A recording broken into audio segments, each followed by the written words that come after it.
¿Alguna vez has sentido que hay elementos simples en tu hogar que, usados con fe, pueden abrir puertas espirituales y materiales? En la Biblia la sal no es solo un condimento, es un símbolo de pacto, purificación y valor. En Marcos 9:50 Jesús declara: la sal es buena, pero si la sal se vuelve insípida, ¿con qué la sazonarán? Tengan sal en ustedes mismos y vivan en paz unos con otros.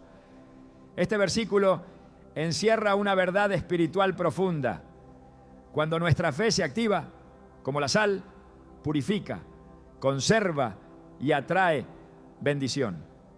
Hoy exploraremos cómo un antiguo ritual basado en tostar sal puede convertirse en una herramienta espiritual para alinear tu vida con la provisión de Dios. Te mostraremos cómo realizar este acto con propósito, para atraer riqueza y limpiar energías que estorban tu camino.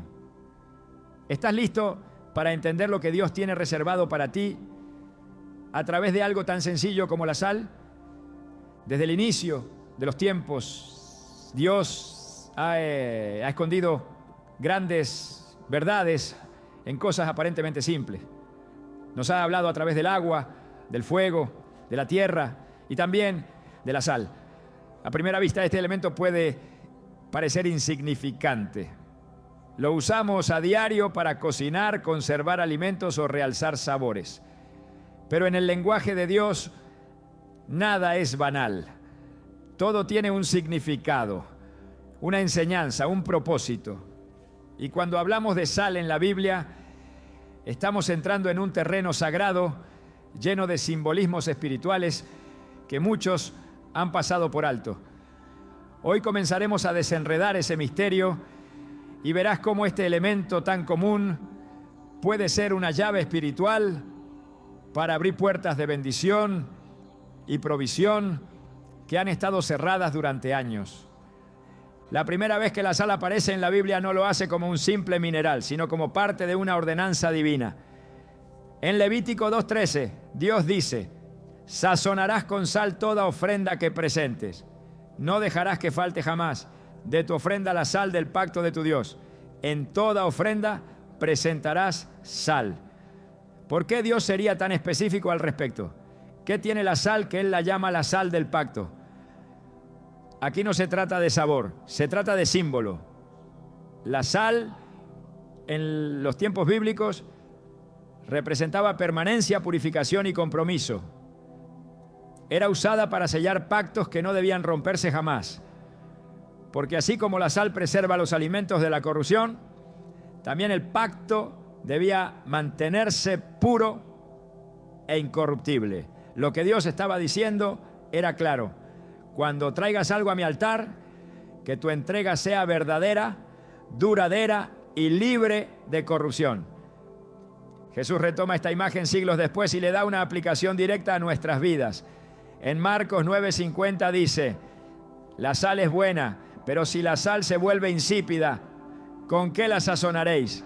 Tened sal en vosotros mismos y tened paz los unos con los otros. Aquí la sal ya no está sobre el altar, está dentro de ti.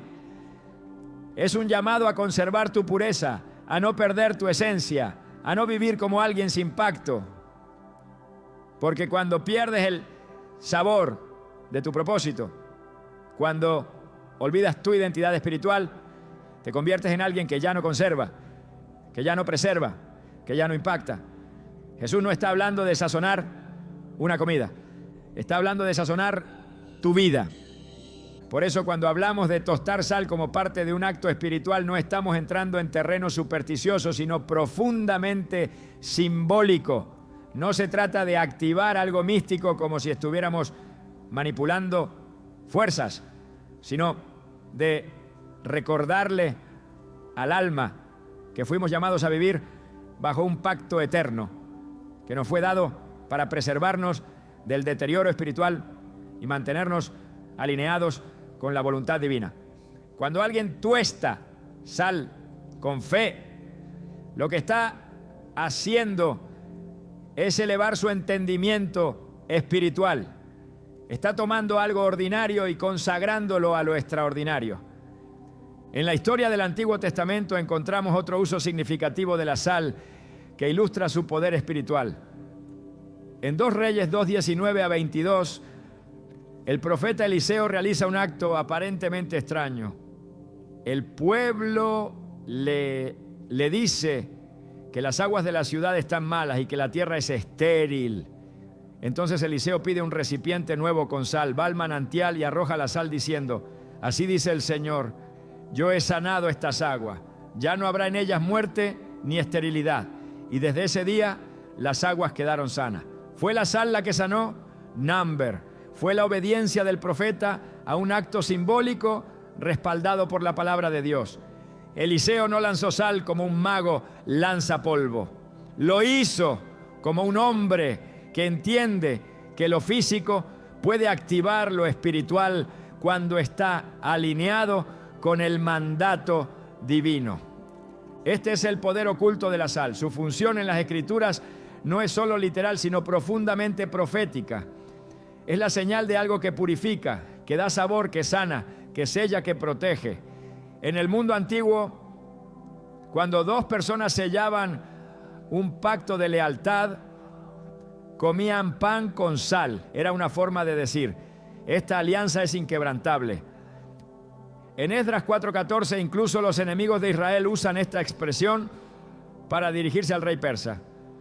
Nosotros que comemos de la sal del palacio, era una forma de declarar dependencia, alianza, vínculo. La sal no se usaba a la ligera. Cuando entendemos esto, comprendemos por qué Dios la incluyó en cada ofrenda. No era por el gusto, era por el mensaje. Toda entrega al Señor debía estar marcada por una actitud de permanencia y consagración. Esto es lo que muchas personas han perdido hoy. La capacidad de entender que cada gesto hacia Dios, por pequeño que sea, si está hecho con fe, tiene un eco eterno. La sal representa ese eco. Es lo que permanece cuando lo demás se evapora. Y por eso, cuando tú tomas sal y decides tostarla con propósito, estás haciendo más que un acto simbólico. Estás alineándote con una verdad espiritual antigua, que Dios honra los actos sencillos hechos con fe, que Él responde a las señales visibles que comunican una entrega invisible. En Mateo 5:13, Jesús dice: vosotros sois la sal de la tierra, pero si la sal se desvaneciere, ¿con qué será salada? No sirve más para nada, sino para ser echada fuera y hollada por los hombres. Este pasaje es mucho más fuerte de lo que parece. Jesús está diciendo: si pierdes tu esencia, pierdes tu función. Por eso es tan importante recuperar prácticas espirituales que nos devuelvan al pacto, a la pureza, a la esencia. Hoy muchas personas sienten que su vida se ha vuelto insípida, vacía, sin dirección. Sienten que algo se ha perdido en su interior. Ya no hay sabor en lo que hacen, ni en lo que sueñan, ni en lo que esperan. Es ahí donde la sal entra como un recordatorio de lo que fuiste llamado a ser. El simple acto de consagrar sal, de tostarla con reverencia, no es una fórmula mágica, es un acto de reconexión. Es decirle a tu alma: recuerda quién eres, recuerda a quién perteneces, recuerda que hay una promesa sobre tu vida que no ha caducado. Y es también un grito profético al mundo espiritual: estoy bajo pacto, estoy cubierto, estoy preservado. Una mujer compartía cómo durante años vivió bajo la opresión de deudas interminables, puertas cerradas y un ambiente pesado en su hogar. Intentó todo: nuevos trabajos, préstamos, consejos financieros, pero nada cambiaba. Hasta que en un tiempo de oración sintió en su corazón la necesidad de purificar su ambiente. No entendía bien cómo, pero recordó la historia de Eliseo y la sal. Con temor y fe tomó sal, oró, la tostó y caminó por su casa declarando palabras de vida. No fue inmediato, pero semanas después comenzaron a cambiar cosas. Una deuda fue perdonada, un trabajo mejor se abrió y sobre todo la paz volvió a su hogar. No fue la sal la que hizo el milagro, fue la fe activada a través de un símbolo que Dios ya había validado en su palabra. Cuando tú tomas sal y oras sobre ella, no estás creando poder. Estás reconociendo el poder que ya está disponible cuando decides creer. Porque todo en la vida espiritual se mueve por fe. Hebreos 11:1 dice: la fe es la certeza de lo que se espera, la convicción de lo que no se ve. Ese es el principio que lo cambia todo. La sal por sí sola es solo un mineral, pero cuando se consagra, se transforma en un testigo visible de una convicción invisible. Y eso, ante los ojos de Dios, es una ofrenda viva. Por eso, al hablar de atraer riqueza, debemos corregir una idea muy extendida. La riqueza que Dios promete no comienza con dinero, sino con orden. Donde hay desorden, hay fuga. Donde hay pacto, hay provisión. La sal representa ese orden divino. Es el ingrediente que preserva lo que Dios ya ha dicho. No es un talismán, es un recordatorio. Cuando tostamos sal con fe, estamos diciendo: Señor, preserva mi vida, mi mente, mis pasos. Hazme instrumento de tu pacto. Alinea mi casa con tu propósito. Cierra las puertas que traen ruina y abre las que traen bendición. Este es el inicio de una jornada espiritual que no se trata solo de atraer riqueza, sino de convertirse en alguien que Dios puede confiar con ella. Porque hay personas que desean bendición, pero no han sido preparadas para sostenerla. Dios no pone aceite nuevo en odres viejos. Él primero purifica y luego llena. Primero alinea y luego libera. La sal que hoy parece un simple acto será la llave de un nuevo comienzo, si tu corazón está dispuesto. Dios no necesita grandes gestos. Él responde a pequeños actos de fe cuando están revestidos de obediencia.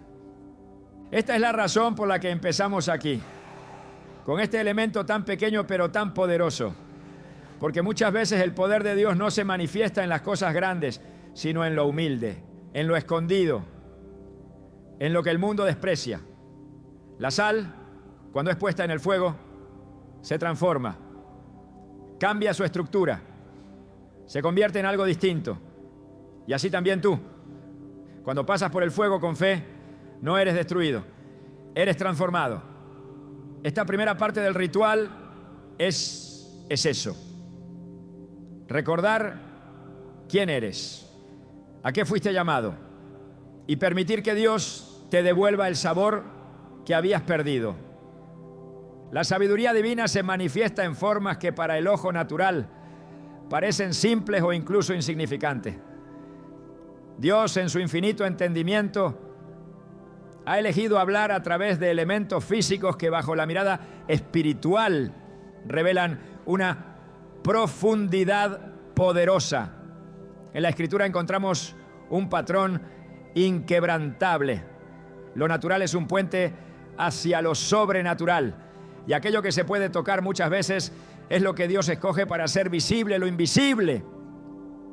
Esta es la base que da legitimidad al uso de objetos como instrumentos espirituales, no porque contengan en sí mismos el poder, sino porque al ser utilizados bajo la dirección de Dios, se convierten en canales legítimos de manifestación divina.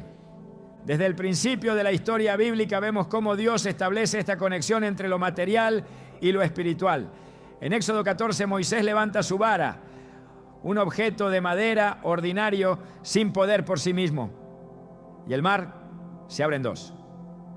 No fue la vara lo que causó la separación de las aguas, sino la obediencia del siervo y el mandato del Altísimo. Sin embargo, Dios decidió actuar a través de esa acción física para liberar a su pueblo.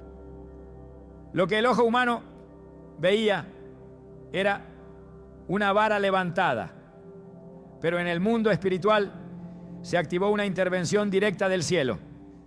Este principio es constante en toda la revelación de la palabra. En Números 21, 8 a 9, el pueblo de Israel es castigado con serpientes venenosas a causa de su rebelión. Entonces el Señor instruye a Moisés que haga una serpiente de bronce y la coloque sobre un asta. Cualquiera que la mirara quedaría sano. Aquí vemos nuevamente cómo Dios elige usar un objeto físico como punto de contacto para liberar sanidad. No era la figura de bronce la que curaba, era la fe obediente de mirar conforme al mandato de Dios. En esta acción el Señor nos muestra que la restauración del alma y del cuerpo puede fluir a través de un símbolo, siempre y cuando éste esté alineado con su voluntad. El Arca del Pacto, tal como se describe en Éxodo 25, fue construida según instrucciones detalladas dadas por Dios. Su valor no radicaba únicamente en los materiales preciosos con los que fue hecha, sino en la gloria que Dios eligió manifestar sobre ella. Era un objeto tangible que representaba la presencia del Dios viviente. Cuando los sacerdotes llevaban el arca en medio del pueblo, esta era un recordatorio visible de que Dios caminaba con ellos. Cuando se movía, las aguas del Jordán se detenían. Cuando era despreciada o manipulada sin reverencia, traía juicio. Así como lo físico puede liberar poder, también puede convertirse en una trampa si se desconecta del temor reverente a Dios. En el ministerio de Jesús también se confirma este principio. En Juan 9, 6 a 7, Jesús escupe en tierra, hace barro con su saliva, lo unta en los ojos de un ciego y le dice que se lave en el estanque de Siloé. El resultado es un milagro que transforma por completo la vida de ese hombre.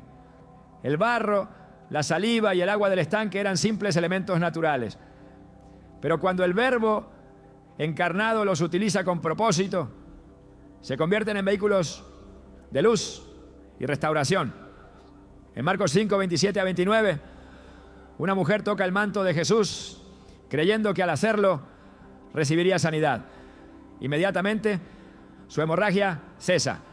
No fue el manto el que la sanó, sino la fe depositada en ese acto físico.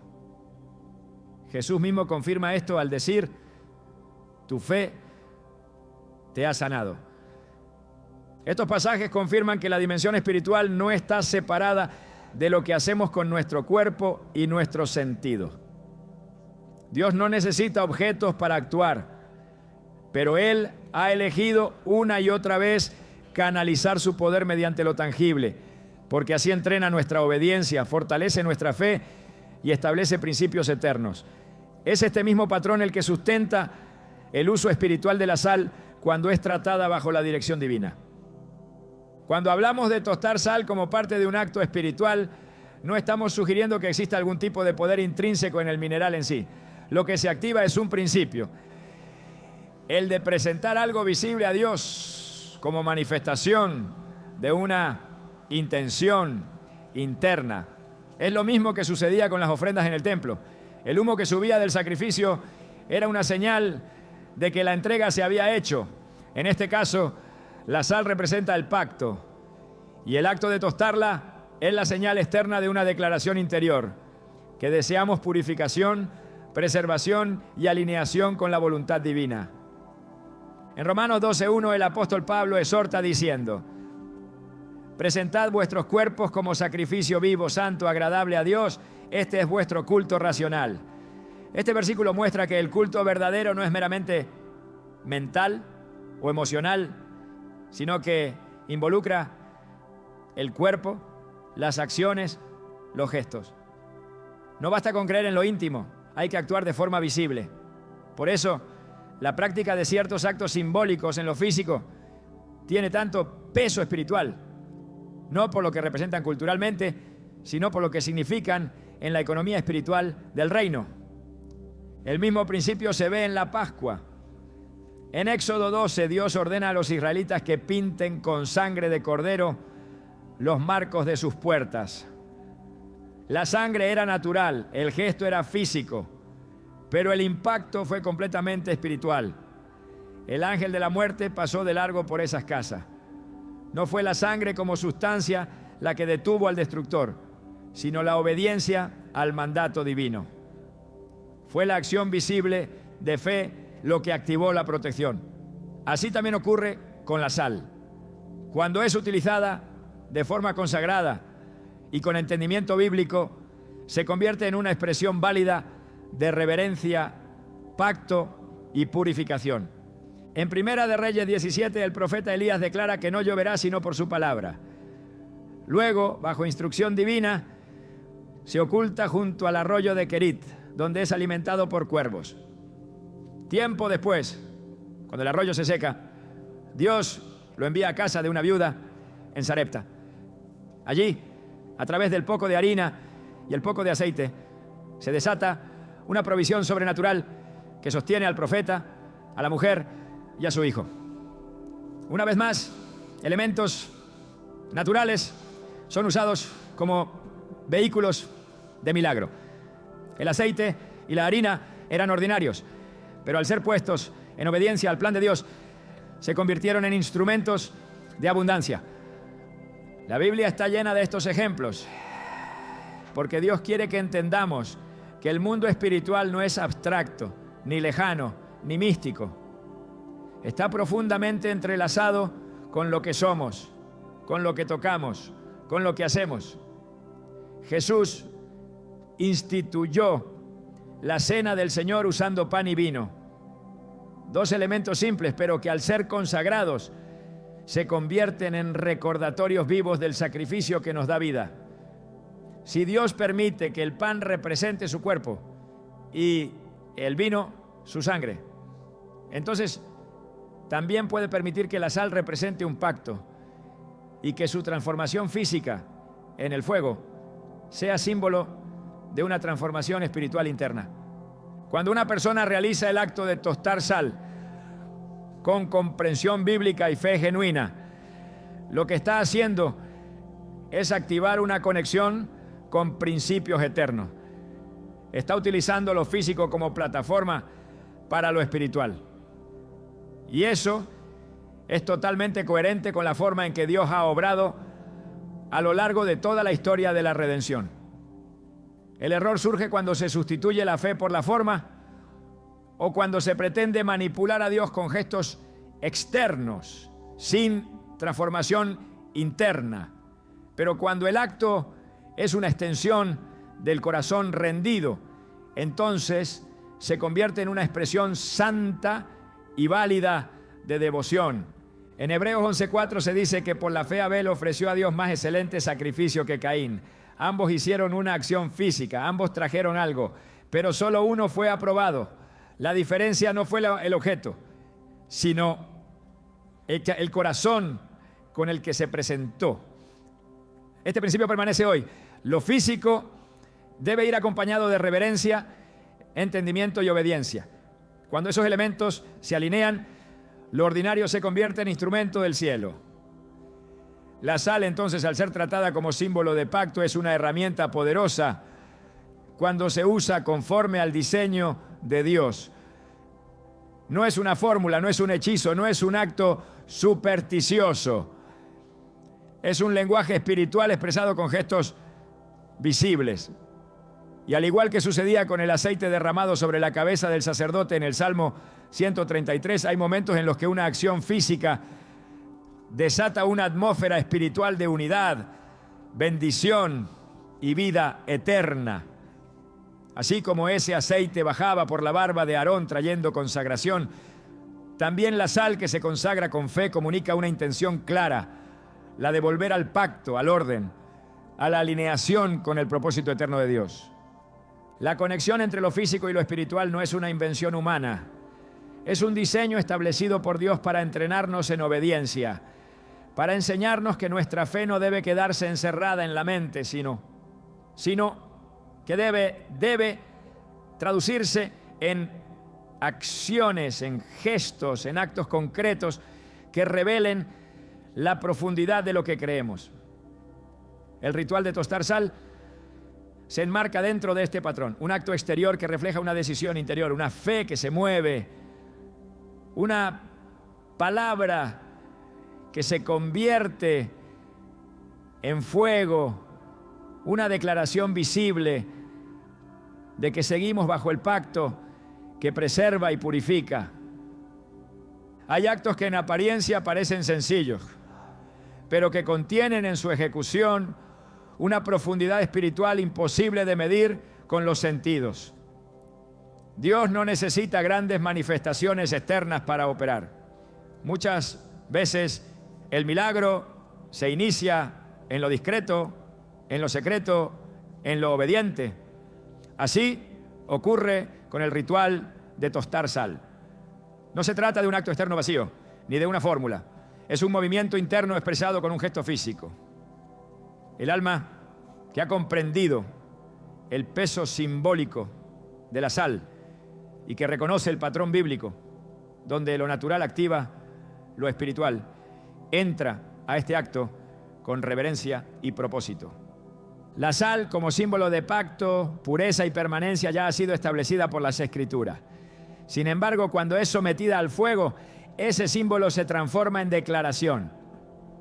No hay en este acto un poder mágico ni superstición, sino un lenguaje espiritual dirigido a Dios.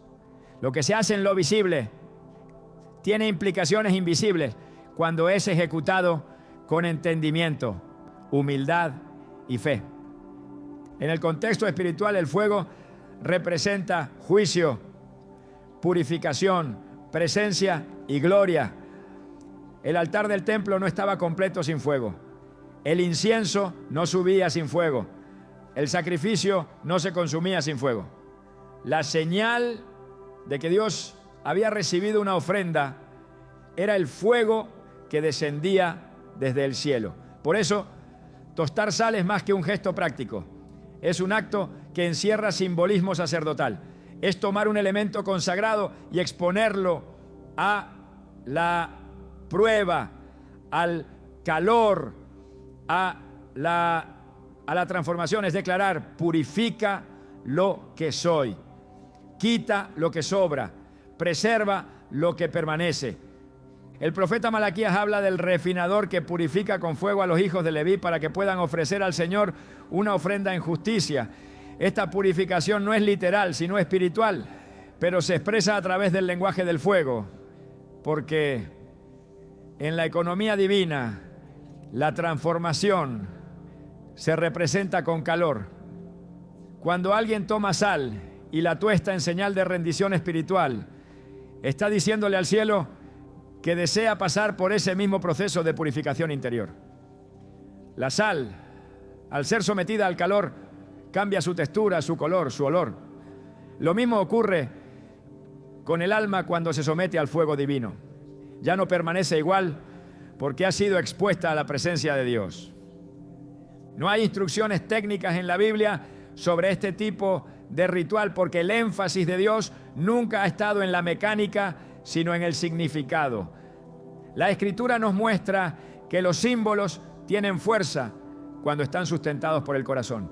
Aún así, lo que se presenta debe hacerse con orden y entendimiento. En el acto de tostar sal, el creyente se detiene, aparta un momento de silencio y comienza con oración. No para repetir fórmulas, sino para establecer una intención clara ante Dios. El propósito es la consagración del alma y el ambiente. Es una petición de alineamiento. Es una rendición expresada en lo tangible. El acto físico consiste en colocar una pequeña porción de sal pura sobre una sartén limpia o un recipiente que no haya sido contaminado por otros usos profanos. La sartén se coloca sobre fuego directo y mientras el calor actúa sobre con los cristales, el creyente ora. No hay palabras predeterminadas. Lo que se dice nace del corazón. La oración no necesita ser elocuente, pero sí honesta. En ese momento la sal comienza a crepitar, a desprender su aroma, a transformarse. Este sonido y esta transformación se convierten en testimonio físico de lo que está ocurriendo en lo espiritual. Una purificación silenciosa, pero efectiva. En Levítico 6, Dios instruye que el fuego sobre el altar debe arder continuamente y no apagarse. Esta imagen es una sombra de lo que debe arder en el corazón del creyente. Un deseo constante de estar en comunión con lo alto, de mantener la llama encendida, de no dejar que lo sagrado se convierta en rutina. El fuego transforma y la sal consagrada al fuego simboliza esa transformación voluntaria.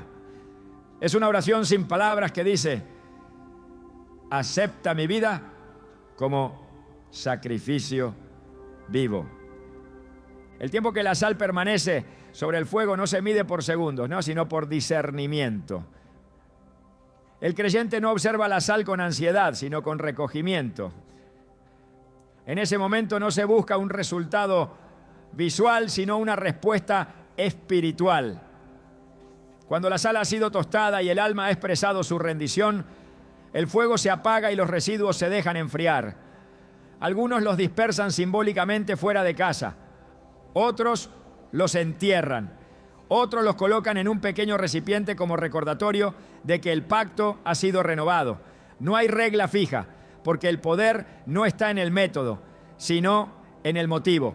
En Jeremías 17:10 el Señor declara: yo, el Señor, escudriño el corazón, pruebo los pensamientos para dar a cada uno según sus caminos.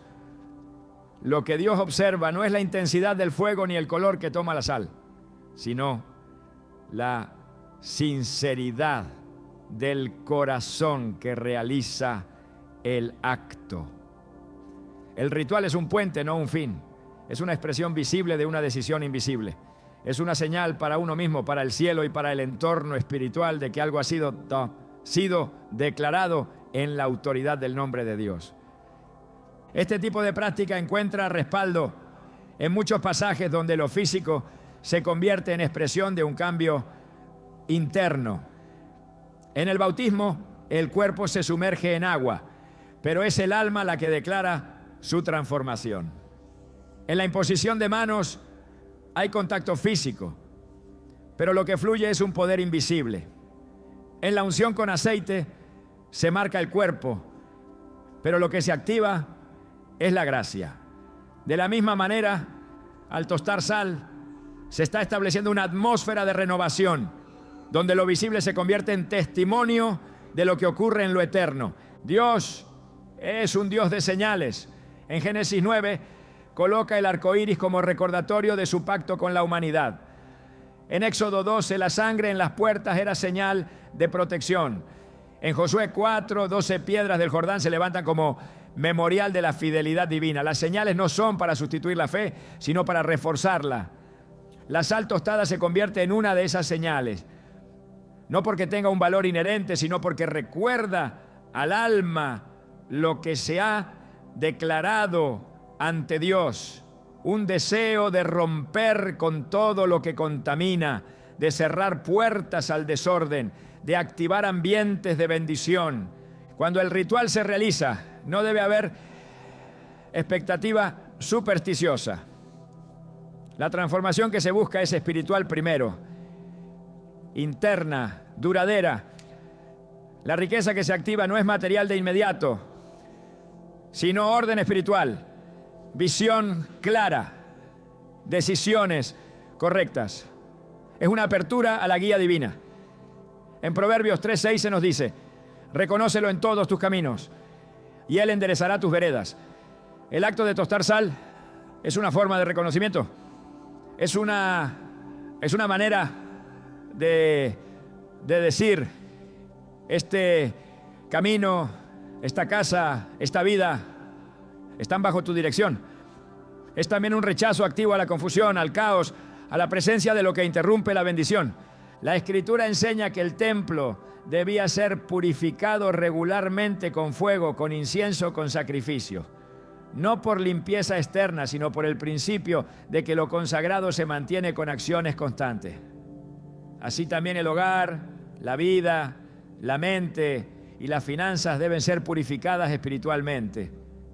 Tostar sal con entendimiento es establecer ese principio. Es una forma de recordar que lo que no se consagra se contamina, que lo que no se preserva se pierde, que lo que no se entrega a Dios no puede ser gobernado por Él. Este acto es también una declaración de guerra contra todo lo que se opone al orden divino. En Mateo 5:13 Jesús advierte que si la sal pierde su sabor, ya no sirve para nada. Ese mensaje no es decorativo, es un llamado a mantener la esencia, a no diluir la fe, a no vivir sin definición espiritual. Tostar sal es recordar que has sido apartado, que hay un propósito sobre tu vida, que no puedes vivir mezclado con lo que corrompe. Es trazar un límite espiritual que dice: aquí gobierna Dios. La sal no se quema con facilidad, puede cambiar de color, de textura, puede desprenderse en el aire, pero no se convierte en ceniza como otros elementos. Esa resistencia es también simbólica.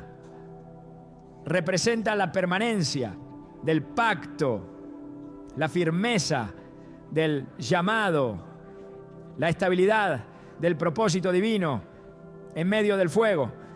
Así como la sal resiste, el creyente que se somete al proceso de purificación sale más fuerte, más claro, más enfocado. No es destruido por el fuego, sino moldeado por él. Esta práctica no es nueva, tiene raíces en una comprensión profunda de los símbolos bíblicos. No fue inventada por estrategias humanas, sino descubierta por quienes han leído la Escritura con ojos espirituales. Tostar sal no cambia a Dios, no altera su soberanía, no manipula su voluntad, cambia al que lo realiza, lo despierta, lo alinea, lo purifica. Y eso, en la economía del reino, es el primer paso hacia la bendición. El fuego es uno de los lenguajes más contundentes de Dios. No es un simple fenómeno natural ni una imagen decorativa dentro del simbolismo bíblico. Es presencia, es juicio, es guía, es pacto, es respuesta. Cuando Dios quiere dejar claro que está actuando, lo hace con fuego. Cuando quiere limpiar, lo hace con fuego. Cuando quiere confirmar una ofrenda, lo hace con fuego. No hay elemento que represente de forma más directa la interacción entre el cielo y la tierra. Por eso, cuando hablamos de tostar sal dentro de un acto espiritual, no se puede entender el proceso sin comprender primero el peso que el fuego tiene en las Escrituras. En la zarza ardiente, Dios no eligió aparecer como viento, como nube, ni como relámpago. Eligió fuego, pero un fuego que no consumía, que no destruía, que simplemente ardía. Moisés, al ver aquello, no entendió de inmediato que era una manifestación divina. Fue el fuego constante, extraño e inextinguible el que llamó su atención. En ese momento, Dios habló. El fuego precedió la voz, el fuego preparó el terreno. El fuego marcó el inicio del llamado. En ese encuentro, la tierra se volvió santa porque la presencia ardía. Y es así como comienza siempre la transformación, cuando el fuego de Dios irrumpe y lo ordinario se convierte en altar. Cuando Elías desafía a los profetas de Baal en el Monte Carmelo, la señal que él pide no es lluvia, ni trueno, ni viento. Él clama por fuego, porque el fuego no puede ser imitado. Porque cuando cae fuego del cielo, no hay duda de quién está respondiendo. En Primera de Reyes 18:38 se dice: entonces cayó fuego del Señor y consumió el holocausto, la leña, las piedras y el polvo, y aún lamió el agua que estaba en la zanja. Esa es la clase de fuego que confirma, que purifica, que arrasa con toda impureza y establece el señorío de Dios sobre lo que ha sido ofrecido. En ese fuego se revelan dos cosas: la aprobación divina y la limpieza total. Nada queda igual después de que el fuego toca. La sal, al ser tostada, entra en contacto con ese símbolo. Se expone a una imagen de juicio, pero también de transformación. No hay paso por fuego que deje las cosas en su estado original. Algo cambia, algo muere, algo se purifica, algo se alinea. En el caso del creyente que realiza este acto con entendimiento, la sal sobre el fuego es un clamor silencioso por purificación. Es un deseo no verbalizado de que todo lo que contamina, todo lo que distrae, todo lo que se opone al pacto sea consumido. Es abrir la puerta a la acción del Espíritu, que es representado también por el fuego, no solo como consuelo, sino como agente de cambio. El fuego es presencia. En Levítico 9, cuando Aarón ofreció el primer sacrificio en el altar como sumo sacerdote, el texto dice que salió fuego de delante del Señor y consumió el holocausto. La reacción del pueblo fue caer rostro en tierra. Cuando el fuego de Dios actúa, no hay otra respuesta posible. El alma se doblega, la carne se calla, el espíritu se despierta. Tostar sal, entonces, no es un simple proceso de calentamiento. Es invocar en símbolo esa misma dinámica, que lo que se ofrece sea recibido, que lo impuro sea quemado, que lo santo se establezca. No se trata de buscar una experiencia sensorial, sino una alineación espiritual con los principios que gobiernan el reino. El fuego también revela. En Isaías 6 el profeta tiene una visión del trono de Dios. Al verse a sí mismo en medio de tanta gloria, exclama: ¡ay de mí! Soy hombre de labios inmundos. Entonces uno de los serafines toma un carbón encendido del altar y toca sus labios con él. Solo entonces Isaías queda purificado y capacitado para hablar en nombre de Dios. El fuego no fue castigo, fue preparación, no fue destrucción, fue activación. Y ese fuego vino del altar, el lugar donde se ofrecen las cosas a Dios.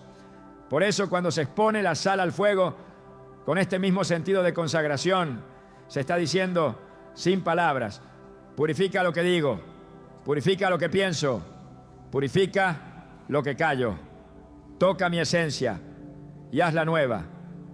En el libro de Daniel, el fuego aparece de nuevo, pero esta vez como horno de prueba.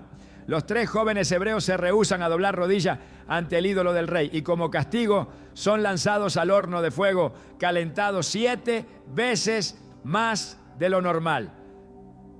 La expectativa era su destrucción, pero dentro del fuego aparece uno más, con apariencia de hijo de los dioses. Ellos no se queman, no huelen a humo, no son tocados por el daño. El fuego, lejos de destruirlos, se convierte en lugar de encuentro. El fuego que debía consumir, ahora protege. El fuego que debía castigar, ahora glorifica. Esta escena revela que cuando se camina en obediencia, incluso el fuego se convierte en aliado. Cuando el creyente tuesta sal con fe, está afirmando que incluso las pruebas pueden ser escenario de presencia divina, que el fuego ya no se teme, porque se entiende, porque se ha rendido a su proceso. El fuego también representa la provisión. En el desierto, cada vez que se presentaba una ofrenda voluntaria, esta era quemada en el altar. No era desperdicio, era entrega, era adoración traducida en humo. La provisión no llegaba por acumular, sino por rendir. El fuego consumía, pero también liberaba. Lo que subía como olor grato se convertía en acceso, en pacto, en bendición. No había provisión sin altar, no había altar sin fuego, no había fuego sin entrega. Por eso, quien tuesta sal no lo hace para obtener, sino para rendir. Y en esa rendición la provisión se activa, porque Dios nunca ignora lo que se le ofrece con corazón recto. Él honra al que le honra. Él responde al que le entrega lo mejor, no con restos, no con rutinas, sino con fuego. En Hebreos 12:29, el escritor recuerda que nuestro Dios es fuego consumidor. Esa descripción no es amenaza, es definición. El Dios que amamos es también el Dios que purifica. No porque quiera destruirnos, sino porque desea habitar en medio de un pueblo que no tolere el engaño, la doble vida ni el pecado que corroe en secreto. El fuego revela intenciones. El fuego separa lo falso de lo verdadero. El fuego no permite máscaras. Cuando uno se acerca con sal consagrada al calor, se expone también a esa mirada que todo lo ve, a esa presencia que no tolera la mezcla, a esa voz que nos llama a una santidad real, vivida, íntegra. El fuego tiene también un carácter perpetuo. En el templo, el fuego del altar debía mantenerse encendido continuamente. Era símbolo de que la relación con Dios era constante, no intermitente. Que la adoración no dependía del día, del ánimo, ni de las circunstancias. El fuego encendido era señal de que el pacto estaba vivo. El creyente que tuesta sal se conecta con esa dimensión. Es un acto que no busca algo inmediato, sino algo profundo. Es un gesto que quiere decir: no estoy aquí por lo que necesito, sino porque reconozco quién eres. Esa es la esencia de la adoración verdadera. El Espíritu Santo también es descrito como fuego. En Hechos 2, cuando los discípulos están reunidos en un solo lugar esperando la promesa, aparecen lenguas repartidas como de fuego que se posan sobre cada uno de ellos. No fue una brisa, ni una nube. Fue fuego, porque el fuego activa, despierta, separa, limpia. Después de ese encuentro, ninguno fue el mismo. El fuego que los tocó los convirtió en testigos, los empujó a predicar, a sanar, a levantar. Esa es la función del fuego: encender lo que estaba apagado, remover lo que estaba estancado, impulsar lo que estaba detenido. Quien realiza el acto de tostar sal bajo esta conciencia lo hace como un creyente que desea estar lleno del fuego que transforma. No es un rito vacío, es una invitación al Espíritu. Es abrir la puerta al que quema sin destruir, al que toca sin herir, al que limpia sin rechazar. Es decirle a Dios: no quiero vivir apagado, no quiero caminar sin dirección, no quiero ofrecerte sacrificios fríos, palabras vacías, actos sin peso. Quiero tu fuego en mí. Tostar sal es más que una práctica simbólica. Es un lenguaje de altar, es una forma visible de declarar: mi vida está en tus manos, pasa tu fuego sobre mí, hazme digno de ser instrumento de tu voluntad. En tiempos donde lo superficial parece dominar, donde lo externo se valora más que lo eterno, hay poder en volver a lo esencial. Hay gloria en rendir lo sencillo. Hay transformación en entregar lo que otros desprecian. El fuego no es para destruir, es para separar lo valioso de lo pasajero. Y cuando la sal pasa por ese fuego, ya no es la misma. Ha sido tratada, ha sido marcada, ha sido entregada. Ese es el objetivo. No tener un objeto en casa, no realizar una acción para sentirse mejor, sino rendirse al fuego que lo ve todo, que lo purifica todo, que lo transforma todo. Porque solo lo que ha sido tocado por el fuego puede sostener la presencia. Solo lo que ha sido purificado puede conservar la bendición. Solo lo que ha sido rendido puede ser usado para traer provisión duradera. Todo lo visible que se entrega a Dios pierde su valor si no va acompañado por lo invisible que lo sustenta, el corazón. El acto puede ser correcto, el gesto puede parecer piadoso, el ritual puede ser exacto, pero si no hay verdad interior, todo queda vacío. Dios no responde a las formas vacías, sino a la sustancia espiritual que hay detrás de cada movimiento. El corazón es el filtro de todo lo que se eleva ante su trono. Es el centro desde donde se mide la intención, la reverencia, la entrega. Ningún fuego tiene poder sin un corazón encendido. Ninguna sal tiene impacto si no ha sido ofrecida desde una vida rendida. Ningún acto, por más sagrado que parezca, puede reemplazar la pureza interior que Dios exige. El Señor ha dejado claro a lo largo de toda la Escritura que no se deja impresionar por apariencias. En 1 Samuel 16:7, cuando el profeta está a punto de ungir al nuevo rey, Dios le dice: no mires a su parecer ni a lo grande de su estatura, porque yo lo desecho. Porque el Señor no mira lo que mira el hombre, pues el hombre mira lo que está delante de sus ojos, pero el Señor mira el corazón. Esta palabra es definitiva.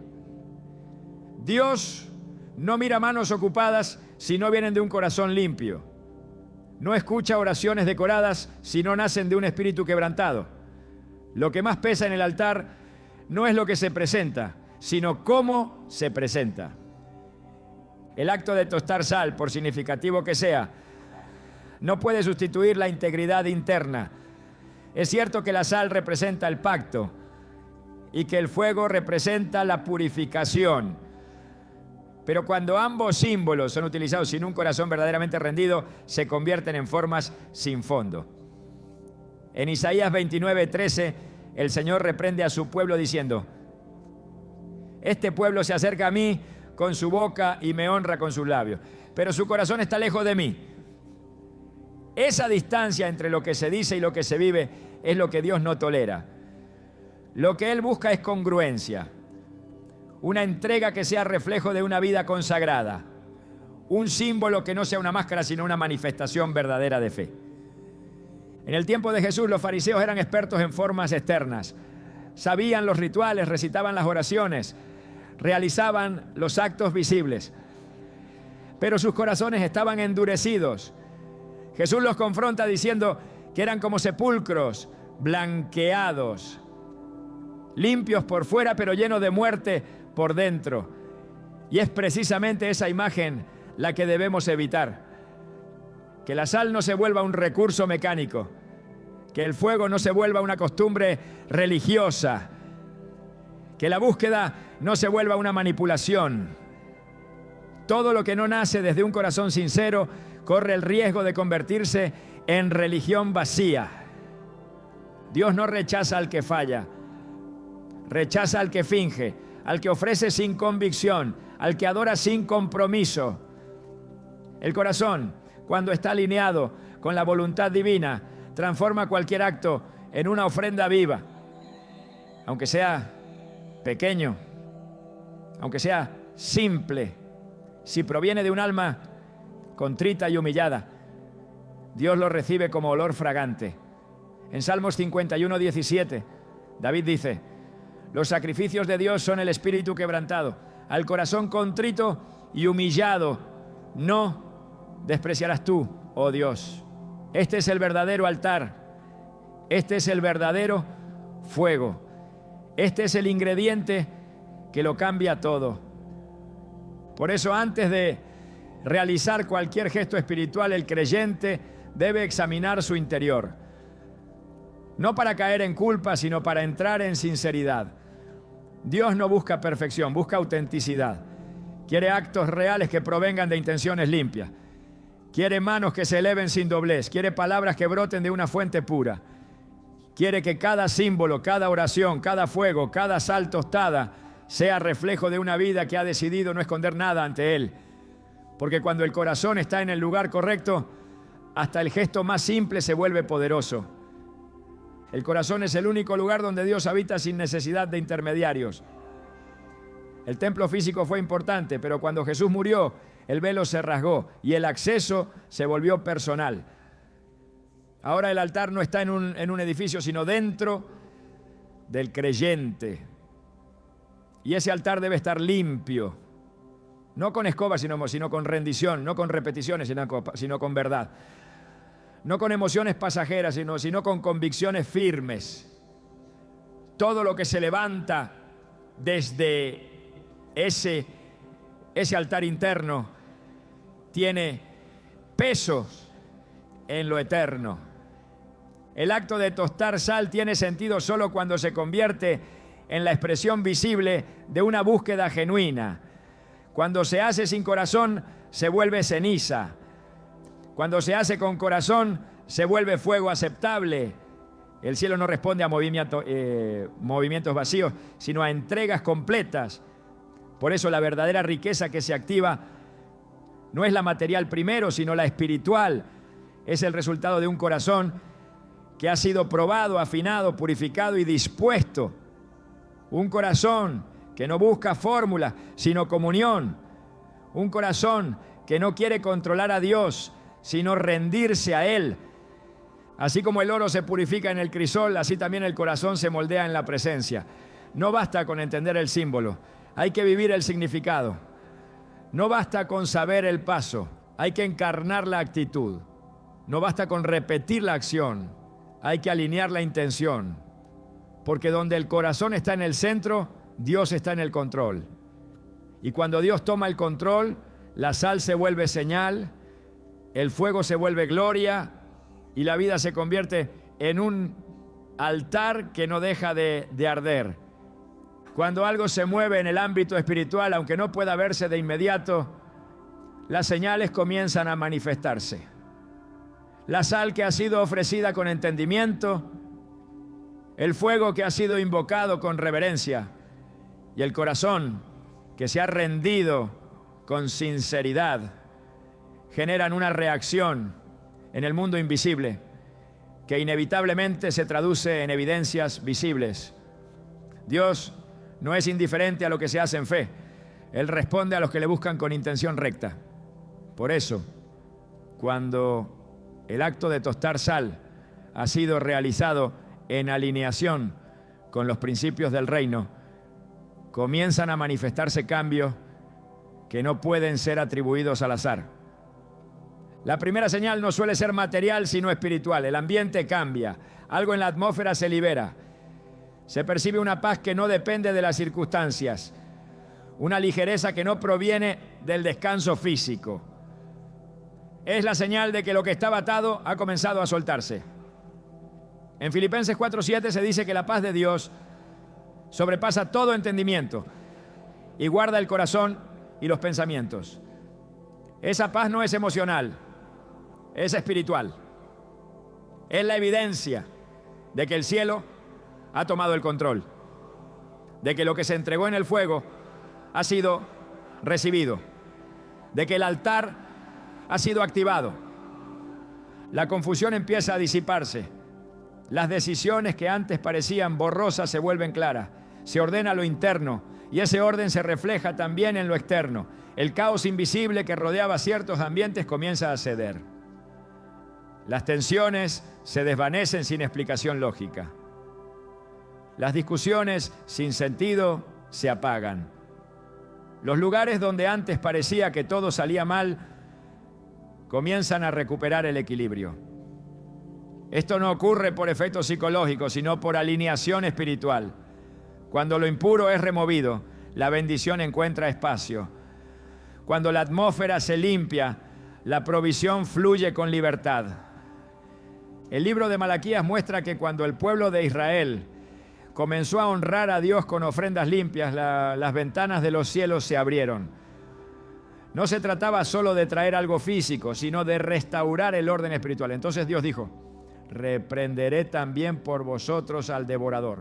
Ese devorador no era visible, pero su acción se notaba, consumía, drenaba, estancaba. Cuando el pacto se restablece, el devorador es confrontado. Lo que antes se perdía con facilidad comienza a multiplicarse. El gasto injustificado se detiene. Las oportunidades ya no se escapan. Las puertas dejan de cerrarse sin motivo. Esas son señales. No se anuncian con estruendo, pero confirman que el cielo ha respondido. La provisión llega, pero no como respuesta a un acto mágico, sino como fruto de una atmósfera espiritual abierta.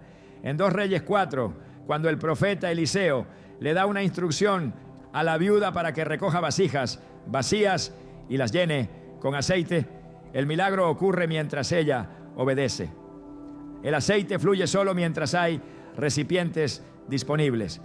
No hubo manifestaciones escandalosas, solo obediencia y resultado. Así ocurre cuando la sal ha sido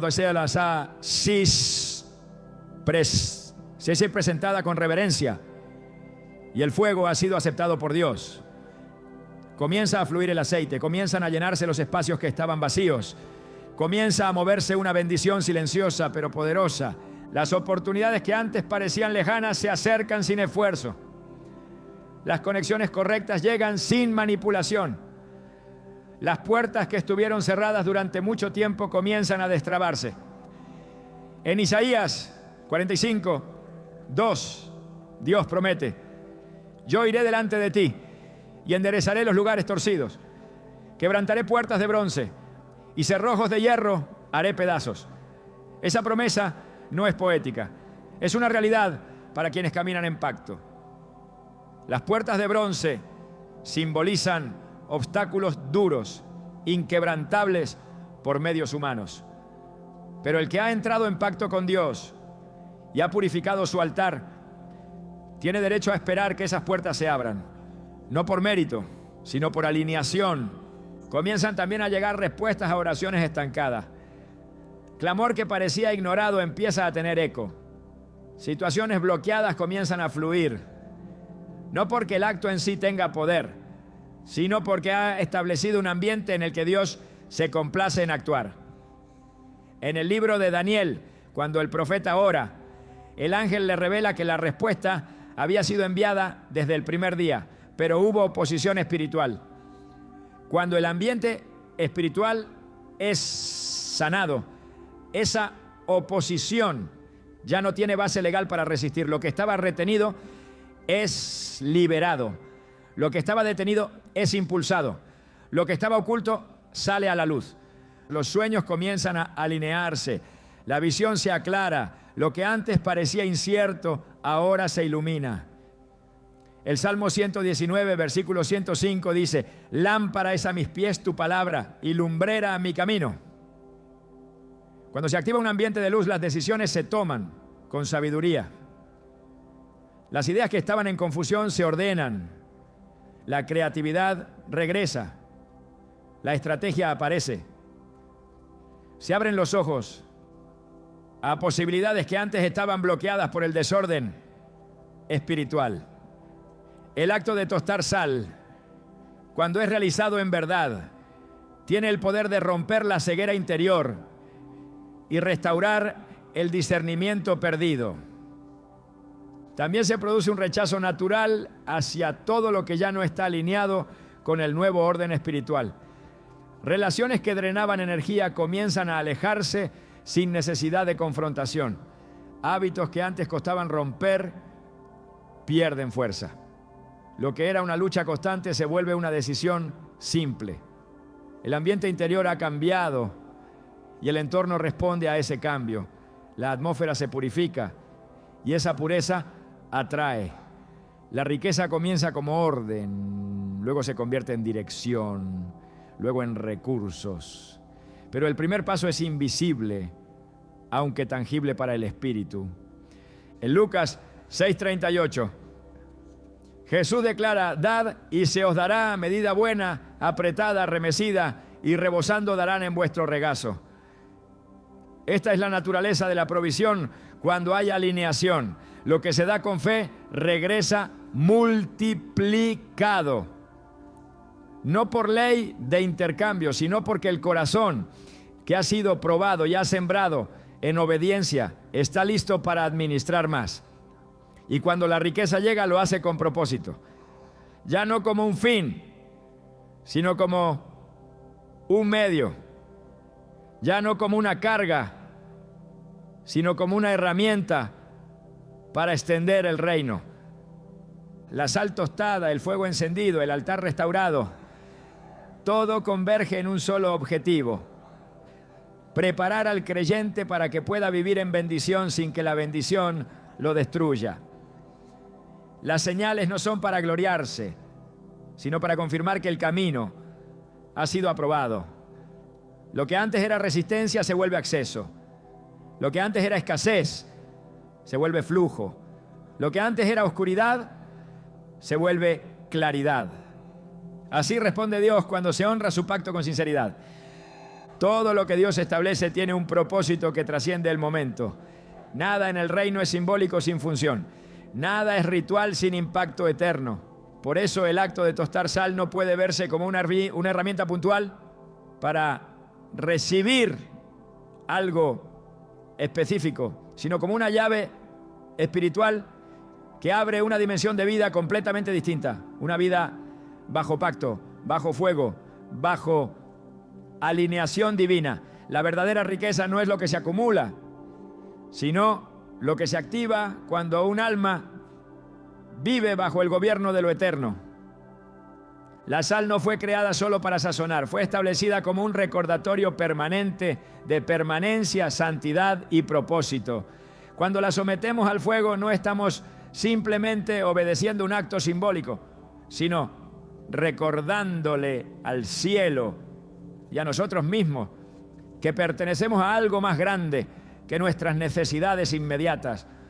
Ese acto silencioso que parece tan pequeño rompe barreras invisibles que han impedido por años el fluir de la bendición. Pero más allá de eso, establece un nuevo estándar para el alma, el estándar de lo sagrado. Muchos buscan activaciones espirituales para alcanzar abundancia. Pero lo que Dios busca es una generación que entienda que la verdadera abundancia no comienza con recibir, sino con rendirse. Que el milagro no ocurre cuando se exige, sino cuando se entiende quién es Él, cómo obra y qué pide de los suyos. El ritual de la sal tostada no es un medio para forzar el favor de Dios, sino una expresión tangible de reverencia. No tiene sentido si no transforma.